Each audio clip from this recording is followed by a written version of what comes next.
நான் தான் உங்களின் பெரிய இறைவன் அன ரப்புக்குமுல் அஹ்லா என்று சொன்னவன் ஃபிரவுன். உலகையே ஆண்டவன் அவனை அல்லாஹ் ஒரு நொடியில் எப்படி அழித்தான் தெரியுமா? அல் குர்ஆன் கூறும் சம்பவம் இதோ.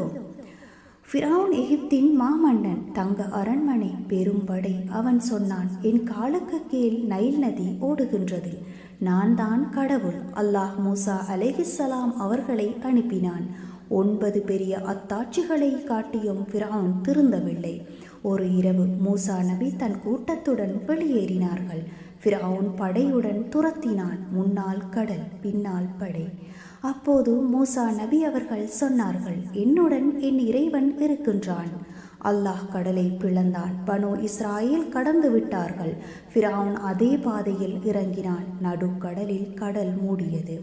மூழ்கும் போது ஃபிரவுன் கதறினான், பனோ இஸ்ராயேல் ஈமான் கொண்ட இறைவனை நான் முன்மேற்கின்றேன். அல்லாஹ் சொன்னான், இப்போதா? இதற்கு முன் நீ வரம்பு மீறினாயே. இன்று உன் உடலை மட்டும் பாதுகாப்போம், பின் வருபவர்களுக்கு பாடமாக இருக்க. சூரா யூனுஸ் 92வது வசனம். இன்று வரை அவனுடல் எகிப்து மியூசியத்தில் பாடமாக இருக்கின்றது.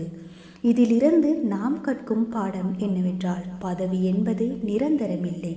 மரணம் வருமுன் தௌபா செய்ய வேண்டும். அகம்பாவத்தின் முடிவு எப்போதும் அழிவுதான். யா அல்லாஹ், எங்களை அகம்பாவத்தை விட்டும் பாதுகாப்பாயாக. இதுபோல குர்ஆன் கூறும் சம்பவங்களை தொடர்ந்தும் கேட்க எமது சேனலை சப்ஸ்கிரைப் செய்து கொள்ளுங்கள்.